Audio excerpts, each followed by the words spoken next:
berhala tertua di dunia ini itu diri sendiri. Itu berhala tertua. Dan hati kita ini kalau tidak dijaga dengan baik, dari sinilah kita memproduksi berhala-berhala. Apa itu berhala? Apa itu idol, idola? Siapapun atau apapun yang merusak hubungan kita dengan Allah itu berhala. Mau orang lain ke, mau harta ke, pangkat ke, hobi ke, termasuk Messi sekalipun.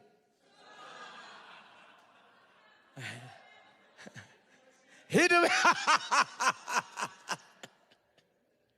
Saya ini Messi kelas berat Bapak Ibu. Saya suka Argentina itu, ya ini supaya Bapak Ibu tahu bahwa kita juga masih injak bumi, masih suka bola. Saya lahir kan 81. Jadi saya suka bola itu mulai Argentina dari Maradona. 86 itu kan juara dunia. Jadi udah tahu Maradona, mulailah hidup badung kan, nakal, main judi, selalu taruhan Argentina, Argentina, Argentina. Sampai ketemu sosok Messi dengan kisah yang begitu luar biasa. Proses tidak mudah, anak yang kekurangan hormon lah, susah bertumbuh lah, dan lain sebagainya, dianggap enteng dan lain sebagainya. Latar belakang orang kurang berduit. Tapi Anda lihat sekarang, tang. Dan mungkin ini bukan sebuah nubuat. Dia juara dunia lagi mungkin. Dan saya itu luar biasanya, setiap kali Piala Dunia 2026 nih, setiap kali pas jadwal pelayanan saya, pas Argentina main, aduh itu antara, wah itu menjaga hati dengan segala kewaspadaan.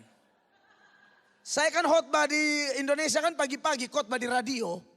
Messi pas main, saya sudah tahu Messi main. Saya lihat anak-anak ada nonton, darah Yesus berkuasa. Ini pelayanan di radio, tanya jawab, pasang headset dengar firman Tuhan. Karena idola, apapun, siapapun yang gara-gara dia merusak hubungan kita dengan Tuhan. Jadi memang ini butuh penguasaan diri, sehingga kita jangan kemudian mencintai sepak bola atau apapun lebih daripada Tuhan Yesus.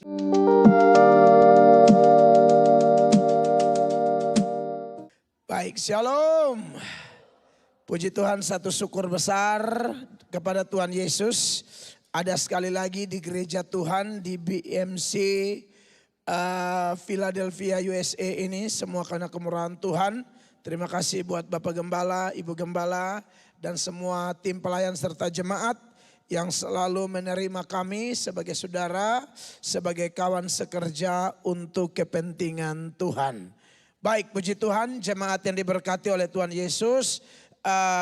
Tema bulan ini adalah menyelesaikan masalah dengan bijaksana. Dan saya bersyukur di ibadah raya 1 saya sudah menyampaikan firman Tuhan ketika orang percaya menghadapi masalah menurut teladan Paulus. Dan di dalam ibadah raya yang kedua ini saya akan bahas yaitu belajar dari si kusta. Dan nats yang saya pilih untuk kita baca berbalas-balasan pada hari ini, pada ibadah 2 ini terpilih dari Matius pasal 8 ayat 1 sampai ayat 4 ya. Kita akan baca berbalas-balasan saya terlebih dahulu. Setelah Yesus turun dari bukit, orang banyak berbondong-bondong mengikuti dia. Ayat 2 jemaat 2-3.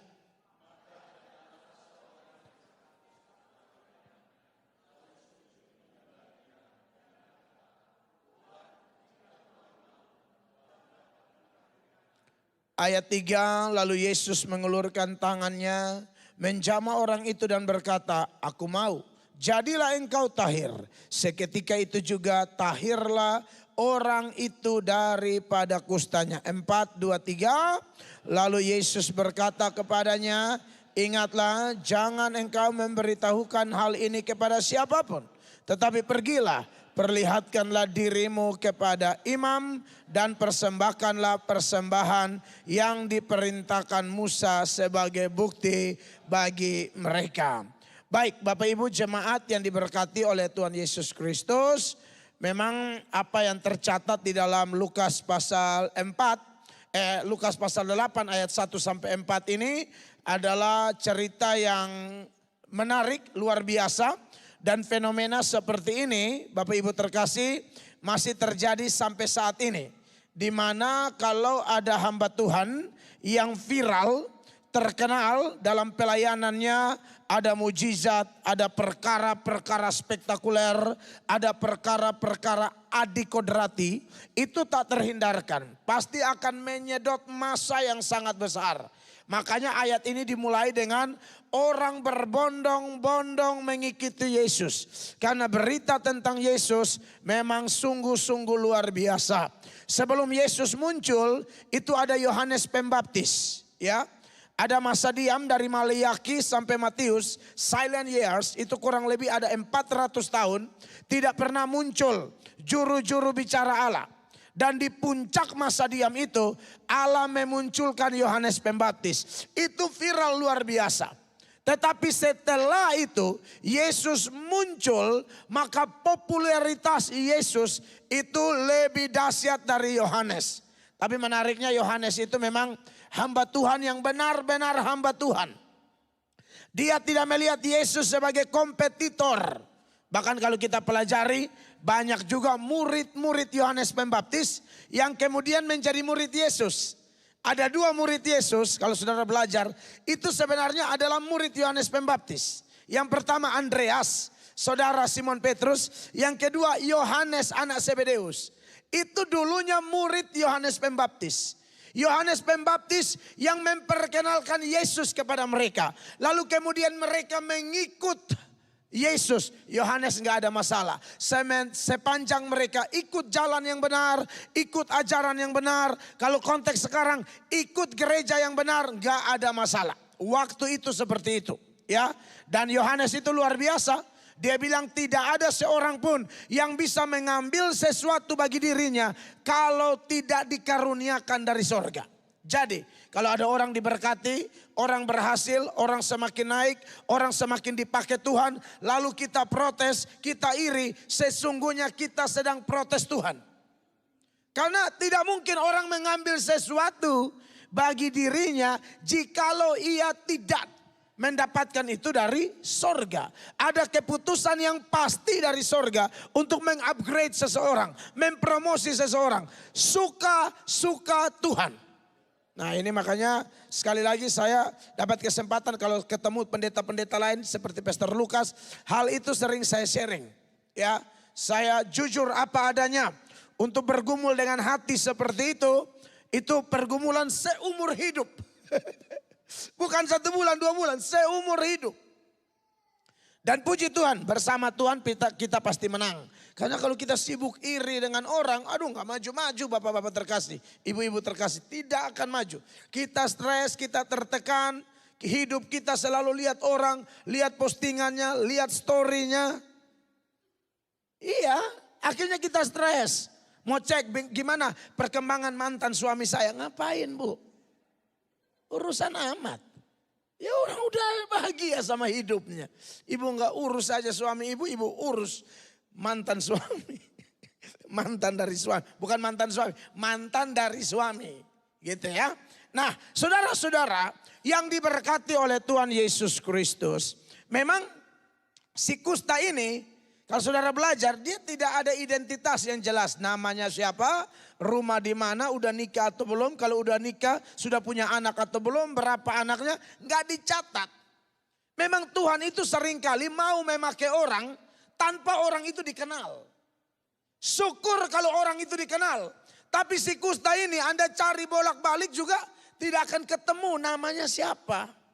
Kan jujur saja sebagai manusia, Bapak Ibu ini pemberitahuan dan penting. Berhala tertua di dunia ini itu diri sendiri. Itu berhala tertua. Dan hati kita ini kalau tidak dijaga dengan baik, dari sinilah kita memproduksi berhala-berhala. Apa itu berhala? Apa itu idol, idola? Siapapun atau apapun yang merusak hubungan kita dengan Allah itu berhala. Mau orang lain ke, mau harta ke, pangkat ke, hobi ke. Termaksud Messi sekalipun.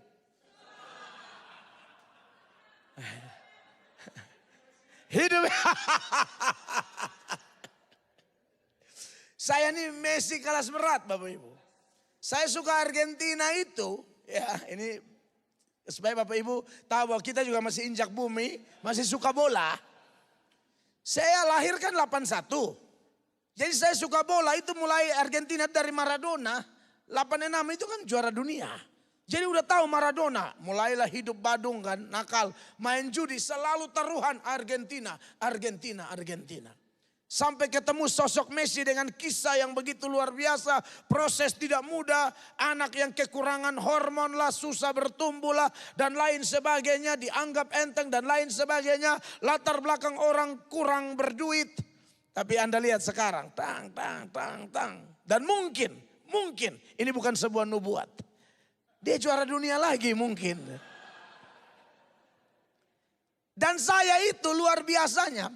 Setiap kali Piala Dunia 2026 nih. Setiap kali pas jadwal pelayanan saya. Pas Argentina main. Aduh itu antara. Wah itu menjaga hati dengan segala kewaspadaan. Saya kan khotbah di Indonesia kan pagi-pagi khotbah di radio. Messi pas main, saya sudah tahu Messi main. Saya lihat anak-anak ada nonton, darah Yesus berkuasa. Ini pelayanan di radio, tanya jawab, pasang headset dengar firman Tuhan. Karena idola, apapun, siapapun yang gara-gara dia merusak hubungan kita dengan Tuhan. Jadi memang ini butuh penguasaan diri, sehingga kita jangan kemudian mencintai sepak bola atau apapun lebih daripada Tuhan Yesus. Nah, saudara-saudara yang diberkati oleh Tuhan Yesus, begitu juga dengan hamba-hamba Tuhan yang viral ya, mirip Tuhan Yesus ini. Zaman itu viral, heboh, luar biasa. Kadang-kadang orang lebih mengkultuskan, mengidolakan pendeta A, B, C, D dan lain sebagainya. Ini bahaya. Bahkan pendeta sekalipun bisa diidolakan, pendeta sekalipun bisa merusak hubungan jemaat dengan Tuhan. Maka kami pendeta-pendeta tidak mau begitu. Kami akan didik jemaat, giring jemaat datang kepada Tuhan. Mujizat masih ada, amin. Tapi mujizat bukan tujuan. Mujizat itu jembatan, mujizat itu antar kita kepada Yesus. Banyak orang sampai kepada mujizat, tinggalkan Yesus. Ini mujizat jadi tujuan. Dan ini tidak boleh dibenarkan. Maka dari itu jemaat yang diberkati oleh Tuhan Yesus, bicara tentang si kusta ini tidak dikenal. Tapi cerita tentang si kusta dicatat di beberapa Injil. Lebih dari satu kali. Artinya Tuhan mau dari cerita si kusta yang tidak dikenal ini, kita tetap mempelajari teladan-teladan menarik untuk kita terapkan dalam kehidupan kita sehari-hari. Bapak Ibu, kalau kita boleh mengklasifikasikan masalah ya. Masalah itu ada jenis masalah begini. Tidak lama dan tidak berat. Nah ini paling enak. Masalahnya ada tapi tidak lama, tidak berat. 2 hari beres, 1 hari beres. Karena masalahnya tidak berat, tidak lama, bisa diselesaikan. Tapi ada yang lebih tinggi sedikit, dia berat tapi tidak lama. Kalau yang tadi kan tidak berat, tidak lama. Yang ini berat tapi lama. Tadi bilang apa? Berat tapi tidak lama. Berat tapi seminggu beres, 2 sebulan lah beres ya. Yang berikut, ini mesti hati-hati nih karena kan saya bingung sendiri. Tidak berat, tidak lama. Berat tapi tidak lama. Yang ketiga, lama tapi tidak berat. Beda ini beda loh.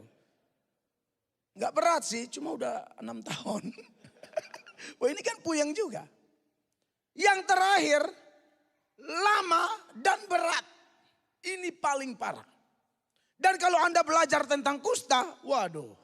Si kusta itu saudara-saudara, orang yang kena kusta itu kan awalnya dari kayak bentol aja begitu, diperiksa oleh imam segala macam. Nanti kalau mereka sudah tetapkan itu kusta, lalu kalau bentol itu pecah, dia berair atau bernanah, itu lama-lama dia bisa makan tubuh kita ruas demi ruas. Kadang-kadang bisa kehilangan jari, sampai titik tertentu orang bisa kehilangan tangan atau kehilangan kaki gara-gara kusta. Saya pernah baca ada penafsir bilang Itu penyakit kusta itu bisa dialami oleh seseorang sampai 9 atau 10 tahun. Itu lama kekasih Tuhan. Jadi secara fisik ini menderita. Belum lagi kita tahu aturan-aturan tentang si kusta ya. Kusta itu punya seragam khusus, punya lokasi khusus, punya password khusus. Kalau ketemu orang dia bilang najis, najis. Supaya orang tahu tidak boleh berdekatan dengan si kusta. Karena kalau orang kusta dia masuk ke ruangan ini, dia sentuh satu tempat duduk di sana, kita duduk najis semua. Ya, jadi kusta itu mengerikan. Lalu dia menyerang di suara dan juga mata, saraf. Jadi orang mata bisa sampai titik tertentu terbelalak begitu. Dan suaranya menjadi parau yang kayak gitu. Kalau tidak salah ya Pastor Lukas ya, itu tempat nongkrongnya di Lembah Kidron itu ya. Di antara di depan gereja segala bangsa, Getsemani, dan di depan pintu timur Yerusalem sekarang. Itu tempat mangkalnya tuh orang-orang kusta. Anda bisa bayangkan jalan malam-malam tiba-tiba ketemu orang rambutnya compang-camping, matanya terbelalak, ya, bajunya juga compang-camping, lalu dia shalom. Ngeri sekali saudara-saudara. Nah ini pergumulan tidak mudah kekasih-kekasih Tuhan. Dan dengar baik Bapak Ibu terkasih, bukan hanya persoalan fisik, secara psikis orang kusta diungsikan. Anda kalau baca tentang orang-orang kusta, bahkan Raja Uzia sekalipun waktu mengalami kusta dikucilkan dari keluarga, dikucilkan dari istana. Ada tempat pengasingan khusus bagi orang kusta. Jadi ini penderitaannya double saudara-saudara. Secara fisik juga secara psikis. Dan orang Israel mempercayai urusan penyakit kusta bukan hanya masalah fisik. Bukan hanya masalah biologi ya. Tapi ini ada urusannya sama teologi. Mereka mempercayai bahwa kalau orang kena kusta ini pasti Tuhan. Kenapa Maryam kena kusta? Tuhan. Dan yang bisa menyembuhkan hanya Tuhan. Tidak ada yang lain yang bisa menyembuhkan orang dari kusta. Ya, tidak ada. Mau punya biaya sebanyak apapun, mau punya duit sebanyak apapun, tidak mungkin ada obat atau tabib yang bisa menangani atau menyembuhkan sakit kusta. Orang pada waktu itu mempercayai hal yang sama. Bahkan pandangan ini sampai di Aram dan lain sebagainya. Makanya waktu Naaman sakit kusta, lalu anak gadis Israel kasih tahu kepada Naaman bahwa di Samaria ada Nabi Elisa. Lalu Raja Aram menuliskan surat kepada Raja Israel. Raja Israel baca sempat tersinggung dalam 2 Raja-Raja 5 itu ya. Raja Israel bilang, Allahkah aku? Artinya bahwa memang penyakit kusta hanya bisa disembuhkan oleh Allah. Tidak ada yang lain. Ini hanya butuh mujizat. Nah tentu ada penggambaran-penggambaran yang bisa lebih detail. Tetapi secara garis besar yang saya mau tekankan. Kalau kita bilang kita menghadapi masalah. Saya rasa jemaat BMC belum ada saudara dan saya yang mengalami masalah seperti si kusta ini.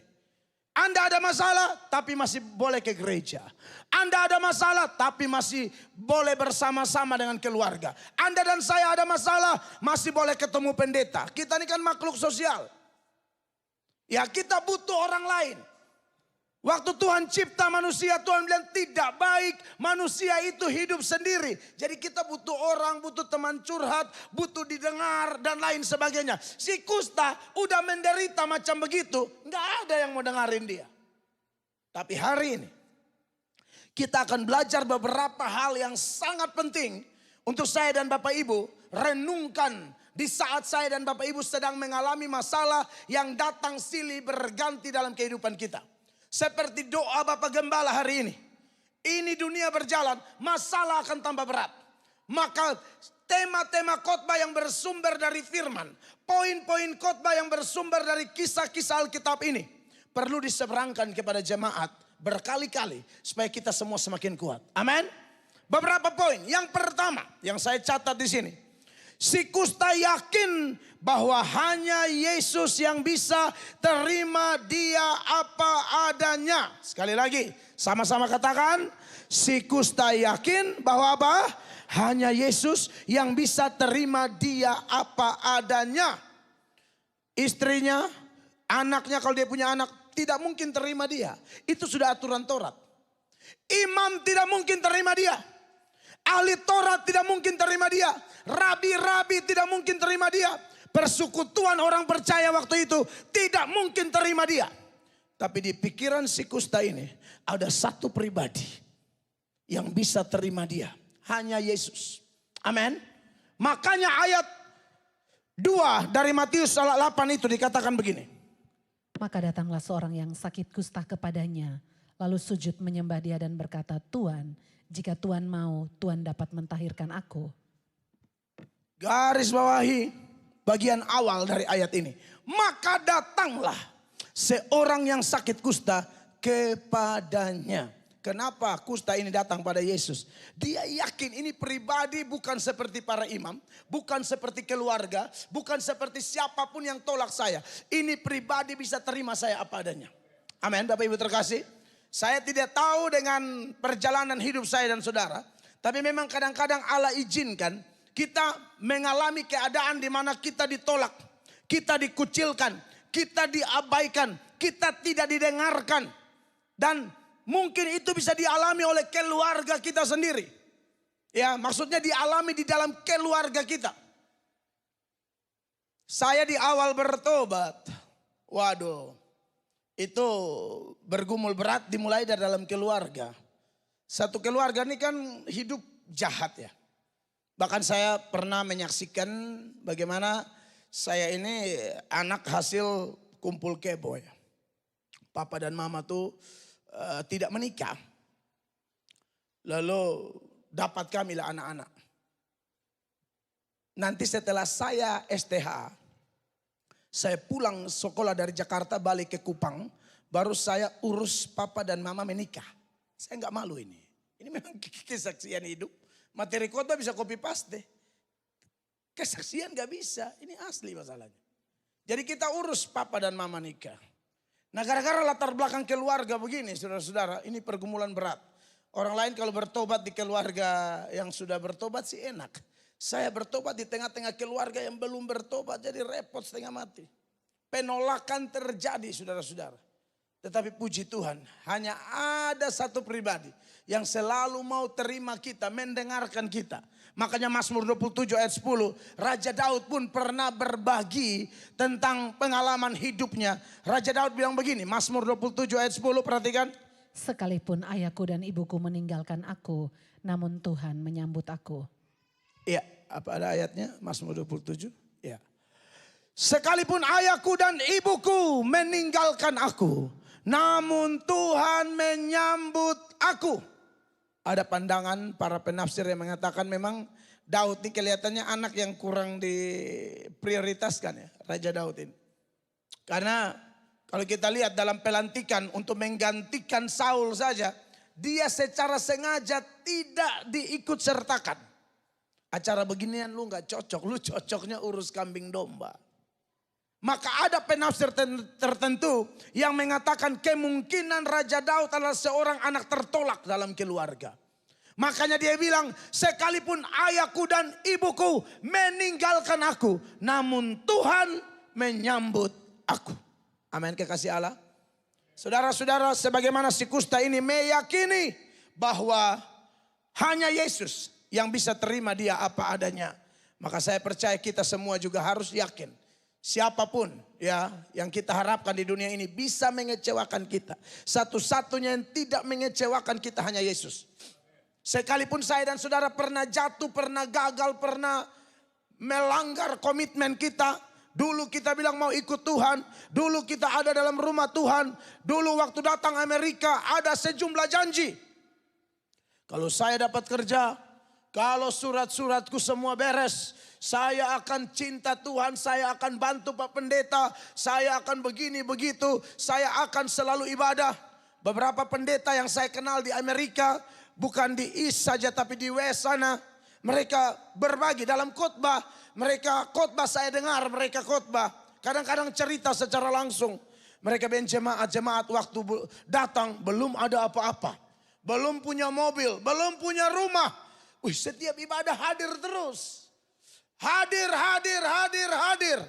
pas sudah punya mobil, mulai lupa komitmen.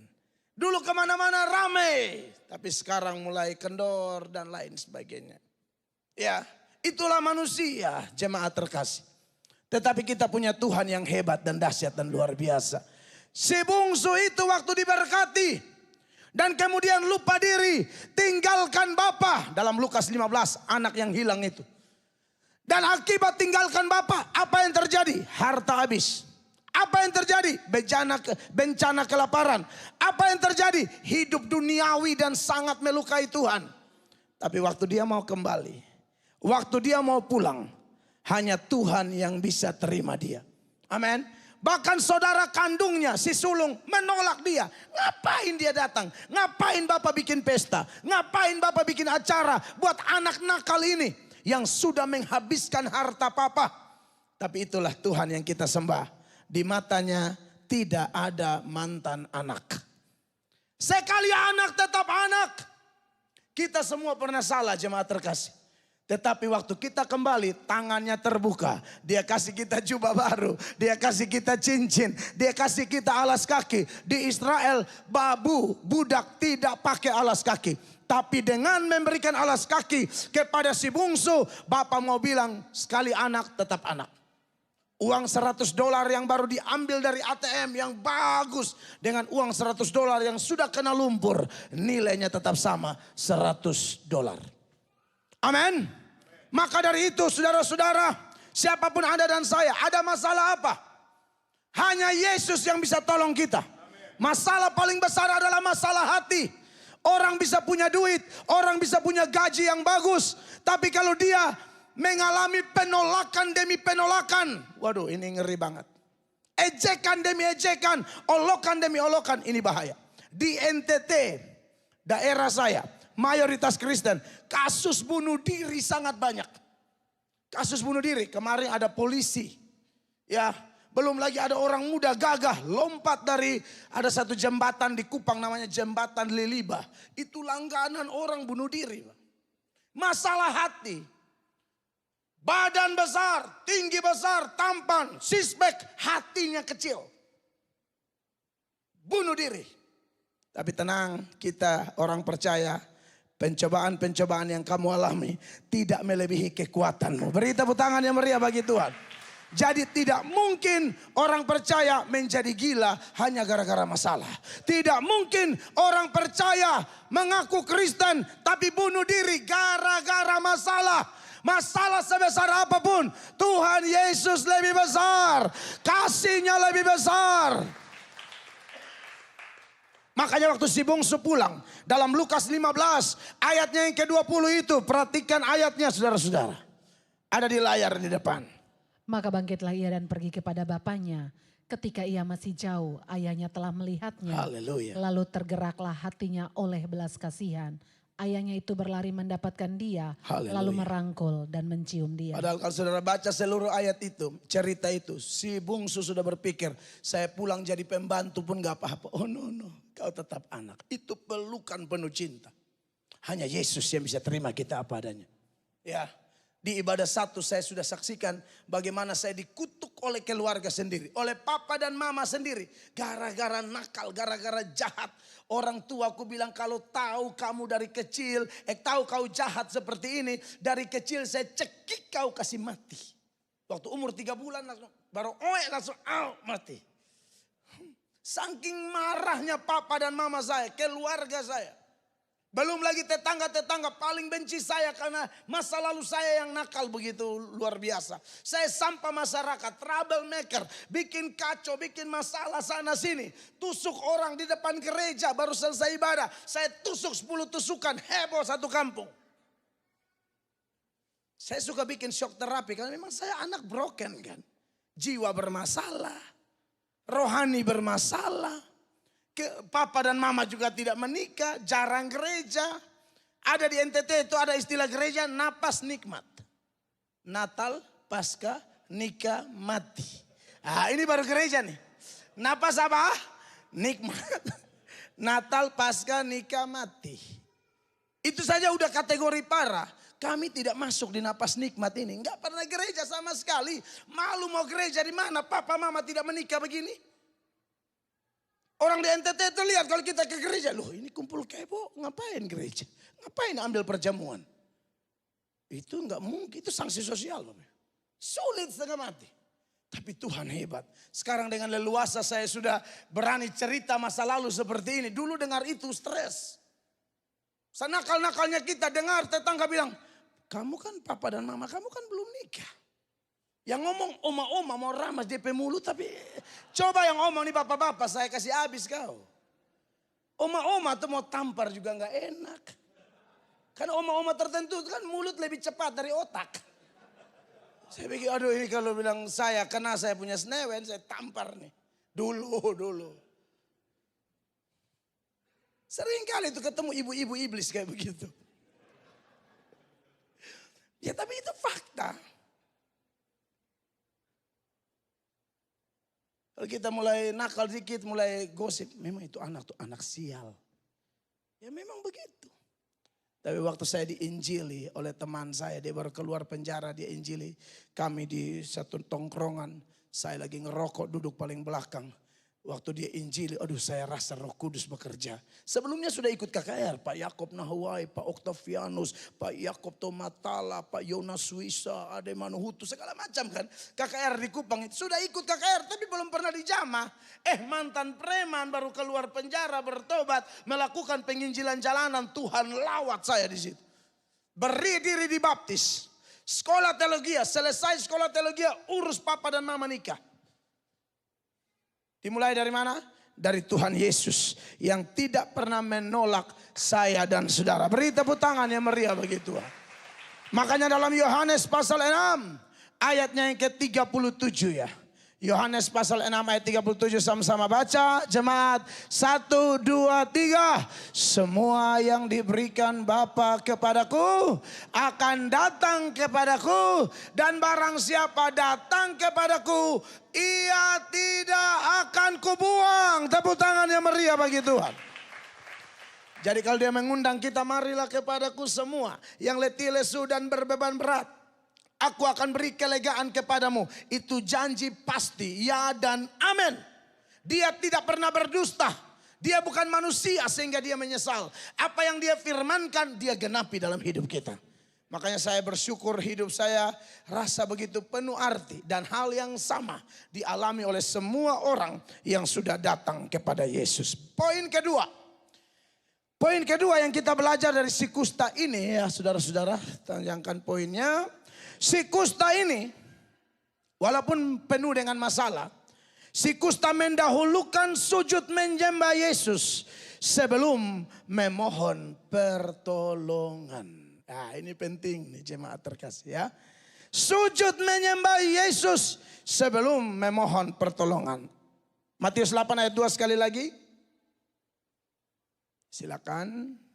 Maka datanglah seorang yang sakit kusta kepadanya, lalu sujud menyembah dia dan berkata, Tuhan, jika Tuhan mau, Tuhan dapat mentahirkan aku. Garis bawahi sujud menyembah dia. Amin. Dia belum kasih, dia memang punya masalah. Tapi yang saya datangi ini bukan tokoh agama, bukan nabi biasa, bukan guru moral. Yang saya datang ini adalah Allah. Saudara, zaman dulu itu kalau Bapak Ibu pelajari, memang terkadang ada umat Israel yang menyembah, sujud menyembah di depan raja kah, nabi kah, malaikat kah. Tapi sejak Yesus mengalahkan setan di padang gurun. Dan Yesus berkata, ya hanya kepada Allah saja engkau menyembah. Mayoritas penafsir sepakat bahwa setelah itu para nabi rasul tidak boleh lagi terima penyembahan. Itu terbukti dari apa? Ketika di rumah Kornelius, itu Kornelius mau menyembah Petrus. Petrus tolak. Kalau dulu boleh. Yohanes ketemu malaikat di Pulau Patmos. Yohanes mau sujud menyembah malaikat. Malaikat tidak mau. Karena malaikat tidak layak terima penyembahan. Rasul, nabi, raja tidak layak terima penyembahan. Satu-satunya yang boleh terima penyembahan adalah Allah. Makanya saudara, ketika si kusta ini dan beberapa cerita senada Sujud menyembah Yesus, Yesus tidak menolak penyembahan itu. Kenapa? Karena Yesus memang Allah setinggi-tingginya. Tepuk tangan yang meriah bagi Tuhan. Diberkatilah Bapak Ibu yang tetap percaya bahwa Yesus adalah Allah yang menjadi manusia. Ingat, Allah itu tidak bisa berhenti jadi Allah. Makanya ada ayat, Yesus tetap sama kemarin, hari ini, dan seterusnya. Kemarin dia Allah, hari ini dia Allah, selama-lamanya dia Allah. Yesus tidak berhenti jadi Allah. Makanya ajaran-ajaran populer di Indonesia atau di media sosial kita tolak semua. Yang mulai sekolah tinggi jadi dokter kok jadinya jadi karburator gitu. Sudah ajarnya aneh. Dia tetap Allah, dia layak terima pujian penyembahan kita. Kata menyembah di sini dia pakai kata proskuneo. Ya, menyembah, sujud menyembah. Yesus tidak tolak penyembahan. Maka dari itu jemaat yang diberkati Tuhan, kalau ada masalah, ya biasakan menyembah Tuhan dulu. Gak usah lapor masalah dulu. Kita kan mau toh masalah kita ditolong toh. Keuangan kita diberkati kan. Masalah rumah tangga dipulihkan. Mau? Ya udah belajar menyembah. Menurut saya ini salah satu gereja yang sangat mendidik orang menyembah Allah. Tepat. Lagian kan doa Bapa kami itu kan Bapak Ibu belajar ya. Dimulai dari apa? Bapa kami yang di surga. Dikuduskanlah namamu. Datanglah kerajaanmu. Jadilah kehendakmu. Jadi dimulai dengan siapa? Dia dulu. Tuhan, Tuhan, Tuhan, Tuhan. Sudah. Setelah itu baru berikanlah kami. Kami mah belakangan. Ini belum menyembah, belum apa. Tolong kami. Tenang dulu. Belajar menyembah Tuhan di tengah masalah. Belajar mendahulukan Tuhan di tengah tekanan apapun. Amin Bapak Ibu. Belajar membesar-besarkan Allah lebih daripada membesar-besarkan masalah. Cari dahulu kerajaan Allah dan kebenarannya. Maka yang lain Tuhan tambahkan. Tepuk tangan yang meriah bagi Tuhan Yesus Kristus. Ya, maka dari itu saudara-saudara yang sudah biasa menyembah Tuhan. Luar biasa. Tidak semua orang mau menyembah dia. Masih banyak yang tolak dia. Masih banyak yang menghina dia. Masih banyak yang memaki-maki Yesus. Tapi saudara lihat, akan ada waktunya. Alkitab berkata, setiap lutut akan bertelut. Semua lidah akan mengaku bahwa Yesus adalah Tuhan. Ingat Filipi pasal 2 ayat 10 dan ayat 11. Ayat 10 jemaat baca 1, 2, 3. Supaya dalam nama Yesus bertekuk lutut segala yang ada di langit dan yang ada di atas bumi dan yang ada di bawah bumi. Ayat 11. Dan segala lidah mengaku Yesus Kristus adalah Tuhan bagi kemuliaan Allah Bapa. Saya mau kasih tahu Bapak Ibu, ini berita penting.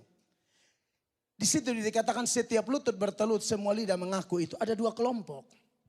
Ada yang berlutut dan mengaku karena memang dia sudah menerima Yesus sebagai Tuhan dan Juru Selamat. Maka pengakuannya betul-betul pengakuan dengan penuh cinta.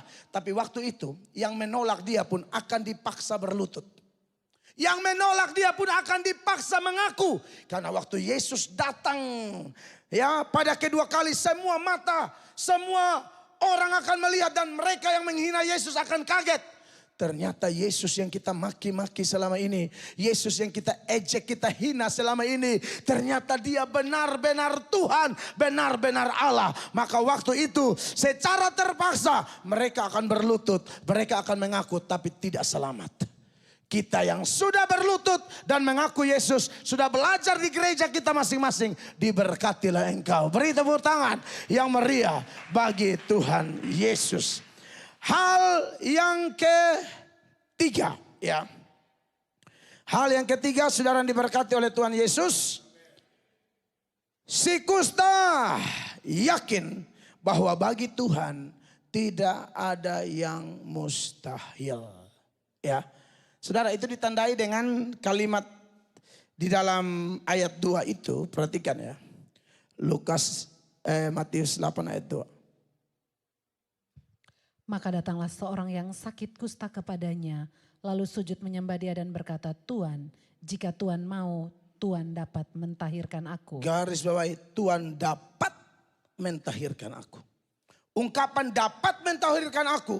Si kusta ini yakin bahwa bagi Yesus tidak ada yang mustahil. Amin. Memang Tuhan itu dapat melakukan apapun Bapak Ibu terkasih. Badai begitu besar, gelombang begitu besar. Yesus berteriak, diam, tenang, diam dan tenang. Lazarus sudah mati 4 hari. Yesus berteriak, Lazarus keluar. Ketika rombongan Yesus ketemu dengan rombongan janda dari Nain itu. Yang anaknya pemuda di Nain meninggal. Yesus hidupkan saat itu juga. Dan Yesus yang sama masih melakukan mujizat sampai hari ini. Tidak ada yang mustahil bagi Yesus. Seorang oma kehabisan beras. Waktu kehabisan beras dia berdoa kepada Tuhan Yesus. Tuhan Yesus tolonglah. Tuhan yang hebat, Tuhan yang dahsyat. Tolonglah hambamu ini kehabisan beras. Besok tidak tahu mau makan apa. Berdoa kemudian dia tidur nyenyak dapat mimpi. Dalam mimpi dia ketemu Tuhan Yesus. Lalu Tuhan Yesus bilang sama dia, Oma, besok pergi ke toko beras di depan. Tulis saja di sepotong kertas. Oma butuh berapa? Oma gulung lalu Oma bawa kepada pemilik toko beras di depan. Oma kaget. Besok Oma melakukan itu. Oma tulis beras 5 kilogram. Oma gulung. Lalu Oma bawa kasih bos toko beras yang pelitnya minta ampun. Waktu Oma kasih, pemilik toko bilang, ini apa Oma? Begini Pak, saya ini berdoa karena saya tidak tahu mau makan apa hari ini. Saya butuh beras dan waktu saya doa Pak, Tuhan Yesus datang katanya tulis saja butuh apa kasih Bapak. Serius? Iya Pak. Dia buka begini, beras 5 kilo. Oma tidak ada duit, tidak ada. Kata Tuhan Yesus kasih aja nanti Bapak kasih ke saya. Oh gak bisa begitu dong. Akhirnya pemilik toko beras ini langsung putar otak dan dia bilang begini. Oke, kalau memang ini dari Tuhan, kita timbang beras pakai kertas ini. Jadi anak-anak timbangan itu diturunin. Tempat taruh beras tetap, tapi untuk tempat posisi anak timbangan, dia taruh kertasnya Oma. Lalu dia taruh beras satu gayung tidak bergerak. 2 gayung tidak bergerak. 2 kilo tidak bergerak. 3 kilo tidak bergerak. 4 kilo tidak bergerak. Akhirnya sampai ke 5 kilo dia langsung seimbang. Pemilik toko beras kaget. Langsung dia kasih beras ini pada Oma, dia bilang, Oma pergi dan jangan kembali lagi. Pulang ke rumah Oma sudah masak, Oma sudah makan. Dia periksa ini timbangan, ternyata timbangannya rusak. Tapi bagi Tuhan, amin. Bagi Tuhan tidak ada yang mustahil. Ceritanya memang aneh gitu kan. Tapi bagi Tuhan ya begitu. Tuhan sanggup melakukan perkara-perkara yang bagi kita, wah ini kayaknya sial nih, bencana. Oh tunggu dulu. Dia dapat melakukan apapun sebab bagi dia tidak ada yang mustahil. Yesaya bilang, jalanku bukan jalanmu, rancanganku bukan rancanganmu. Seperti tinggi langit dari bumi, demikianlah rancangan dan jalan Tuhan bagi kita. Jadi kalau kita lihat ada bencana jalan tertutup, tunggu dulu. Cerita belum selesai. Tetap berharap, tetap yakin mujizat masih ada. Tetap yakin bagi Allah tidak ada yang mustahil. Haleluya. Maka sekali lagi belajarlah membesar-besarkan Tuhan di atas segala-galanya. Harus yakin dia Allah yang besar, dia Allah yang ajaib. Bandingkan dengan doa Nehemia. Dalam Nehemia pasal 1 ayat 4 dan 5. Mendengar masalah begitu hebat. Tapi waktu berdoa Nehemia sibuk membesar-besarkan Tuhan. Perhatikan. Ketika aku dengar berita ini, duduklah aku menangis dan berkabung selama beberapa hari. Aku berpuasa dan berdoa ke hadirat Allah semesta langit. Apa doa? Isi doanya? Kataku, ya Tuhan Allah semesta langit. Ya. Allah yang maha besar dan dahsyat. Yang berpegang pada perjanjian dan kasih setianya terhadap orang yang kasih kepadanya dan tetap mengikuti perintah-perintahnya. Amin. Sekali lagi ini teladan kita. Amin. Ada pergumulan besar hebat tetap nyanyi. How great is our God. Amin. Sebab kau besar perbuatanmu ajaib. Saya mempraktekkan itu Bapak Ibu terkasih. Dan saya melihat pertolongan Tuhan luar biasa. Bapak Ibu belajar, lakukan ini dan Anda akan lihat Tuhan bertindak tepat pada waktunya. Haleluya. Poin terakhir, poin yang keempat saudara-saudara. Yang saya catat di sini, si kusta serahkan pergumulannya dalam kehendak dan kedaulatan Tuhan Yesus. Di ayat 2 dari Matius pasal 8, kekasih Tuhan, dikatakan maka datanglah seorang yang sakit kusta kepadanya, lalu sujud menyembah dia dan berkata apa? Tuhan, jika Tuhan mau, Tuhan dapat mentahirkan aku. Dia tahu kedaulatan Allah, dia tidak paksa kehendaknya. Tapi dia serahkan kepada keputusan Tuhan, kehendak Tuhan. Ini yang Yesus ajar juga dalam doa Bapa kami. Bapa di sorga, Bapa kami di sorga, dikuduskanlah namamu, datanglah kerajaanmu, jadilah kehendakmu. Di Taman Getsemani Yesus praktekan, ya Bapa kalau boleh cawan ini lalu, tapi bukan kehendakku, tapi kehendakmu yang jadi. Saudara sedang menggumuli apapun, tolong tutup dengan kalimat itu. Kehendak Tuhanlah yang jadi, bukan kehendakku. Aku menginginkan supaya urusanku beres, surat-suratku beres. Tapi bukan kehendakku, tapi kehendakmu. Percayalah, kehendak Tuhan jauh lebih luar biasa dari kehendak kita. Keinginan Tuhan lebih besar, lebih dahsyat dari keinginan kita. Buat orang-orang muda yang pacaran dan rencana mau nikah, saran saya tetap doa kalau memang dia orangnya Tuhan. Amin. Hamba serahkan dalam tangan Tuhan. Karena ada orang yang sudah pacaran 8 tahun. Ternyata jadi dengan orang lain. Dia hanya menjaga jodoh orang. Dia ekstra makan, minum dan seterusnya. Untuk mempersiapkan orang ini bahagia di pelukan orang lain. Hancur lebur. Makanya kalau anak Tuhan yang baik serahkan ke dalam kehendak Tuhan. Bukan kehendak kita. Amin, kekasih Allah. Saya punya gereja Tuhan yang kami gembalakan. Aduh, parkirannya susah setengah mati. Karena jalan tidak selebar jalan depan di BMC ini kan lebar luar biasa. Punya saya sempit. Jadi kita doa puasa, doa pagi, bergumul Tuhan. Kalau boleh dapat tanah di depan atau tanah di belakang. Tapi bukan kehendak kami, tapi kehendakmu. Sekarang puji Tuhan. Walaupun belum memiliki, tapi sudah bisa sewa. Setahun murah, cuma 13 juta. 13 juta ya puji Tuhan lah per tahun soalnya. Kita bisa pakai jadi tidak akan ada kemacetan lagi. Sebab ibadah kami 3 kali kayak gini tuh. Peralihan dari ibadah 1 ke ibadah 2 tuh aduh ngeri-ngeri sedap. Itu macet gila-gilaan. Jadi kalau parkirannya sudah mantap, tempatnya luas, itu jauh lebih enteng. Jauh lebih enak. Ibadah 3 juga rame. Jadi aduh itu lalu lintas kami itu sangat sempit. Untung di Kupang itu hari Minggu ya memang sunyi. Orang beribadah semua gereja-gereja kan. Tapi seringkali mau terjadi gesekan dengan orang yang berlalu lalang di depan gereja kami. Tapi Tuhan kita Tuhan yang hebat. Tuhan yang ajaib.